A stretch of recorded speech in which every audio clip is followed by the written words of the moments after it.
But Sophie Cunningham has very quickly gone back to being probably like she's on a really, really good contract. She's on a really good contract. And the Indiana Fever done goofed by choosing Lexi Hall over her. They really, really did. And if I was if I'm Sophie, she's right to be pissed. Sophie Cunningham is right to be apt to be so pissed off at this stage because she just came out with 20 points yesterday. Now, she had 20 points in a game where these were not easy shots. She was shooting from 30. Someone said they win by 34, how they can't play together. Yeah, so Kelsey Mitchell and Caitlin Clark were, up until they played against the garbage time, were minus 11 together. Like, isn't that a hilarious one? They were up by 30. And in the minutes where Caitlin Clark and Kelsey Mitchell did not play together, they were 41 points. They were plus 41 without the two of them on the floor. Which is crazy, which is why Ty Harris and Sophie Cunningham was plus 30 something. And Ty Harris was plus 35. But Sophie Cunningham is one of the best shooters in the league.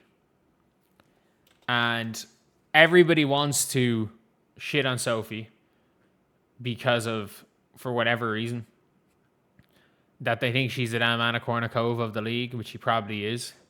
She's probably not quote unquote good enough for the amount of hype that she's gotten, but let's be very clear, like LaMelo Ball is a bigger name than Nikola Jokic. He's not good enough either to have gotten that hype. And also, lads, on the Eld merch site, which will be in the description, we have our Sophie Cunningham point t-shirt. Again, $12.50. I'm not profiting on these. I'm literally putting them up for cost. And we've got the SC Point logo. So if you guys are interested, it's in the description. If you're not, it's fine. I just did this for the lulz. All of these, all the stuff on the merch site I don't profit on. I just get bored and I'm like, oh, this would be kind of cool. And if somebody wants them, they want them. But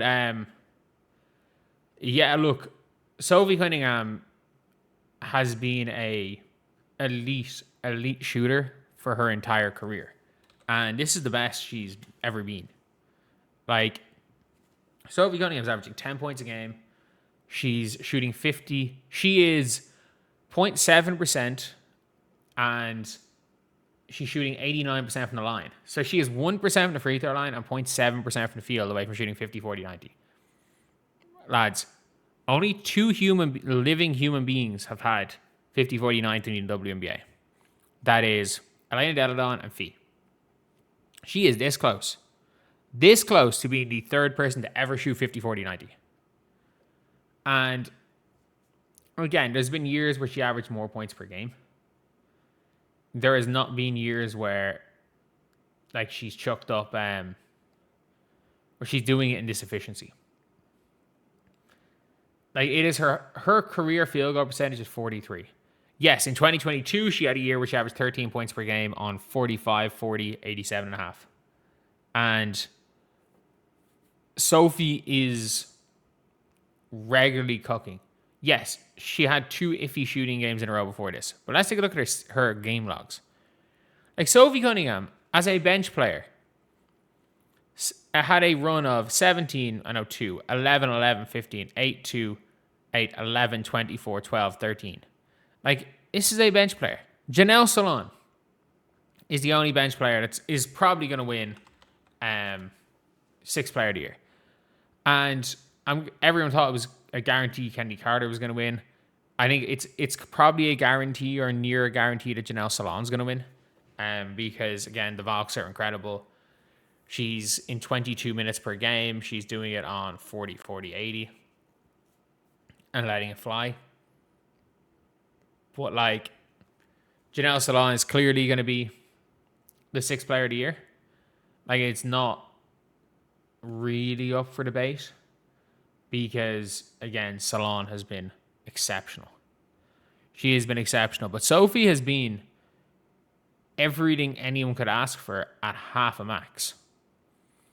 Like, obviously there are better value contracts, but for UFAs, like, I don't know how many better UFAs there have been since, like, other than Sophie, in terms of like their pure value. Nia Coffey, sure, but it's like everyone wants to talk about Sophie Cunningham, and they're like, oh yeah, so they see Sophie's face everywhere, and they're like, Sophie sucks.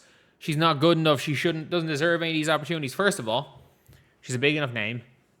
She plays for the Fever. It helps, and she's the one player on the Indiana Fever that has gone out of her way to take advantage of the stardom that comes from playing for the Indiana Fever. Her and Lexi, to be fair, they've been the two players that have gone out of their way to take advantage of it. And even like someone like a Dujournay has used being the villain for the Indiana Fever to her advantage, and to a lesser extent Angel. But like, I'm looking at teams in the WNBA. How many teams does Sophie Cunningham start for? She doesn't start for the Lynx. Okay. She starts for the Aces over Steph Talbot. Her and Chachi are probably the same player for the Valks. She's definitely, I think she should start for the Wings. She wouldn't start for the Wings, but she should start for the Wings over Arike. Like, if you had Paige, Azy, and Sophie, that's better than Paige, Azy, and Arike. She should start for the Fever. She would absolutely not start for the Atlanta Dream. For the New York Liberty, she would... No, Phoebish. She would start for the Mystics. She'd start for the Sparks. She'd start for the Fire. She'd start for the Tempo. She would start for the Mercury. She would start for the Sky. She actually might not start for the Sky. She would definitely start for the Storm. Definitely start for the Sun. She would start for nearly every team. She is playing ball at like the 45th best player in the league. She's playing at like the rate of the 45th best player in the league. And they're not paying her like she's the 45th best player in the league, especially as a UFA.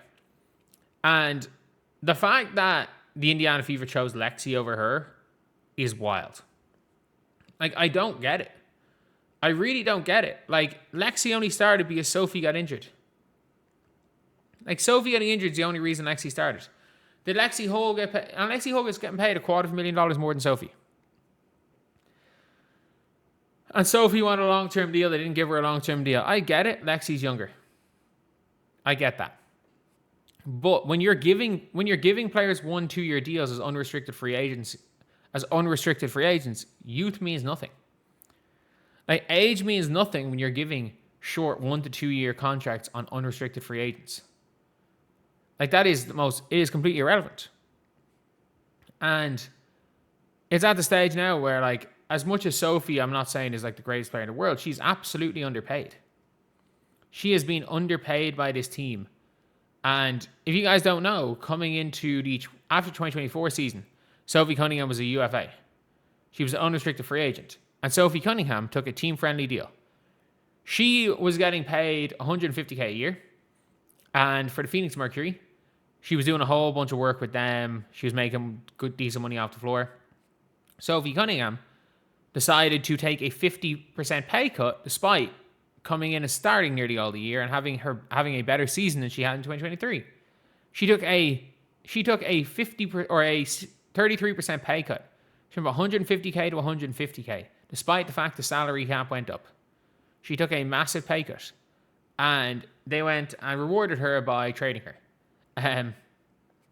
But yeah, look, she's someone that's shown that she will take team-friendly deals, but like, I don't think she's taken a team-friendly enough deal to stay in the Fever, especially because the odds of Caitlin Clark staying is sub 50% next year.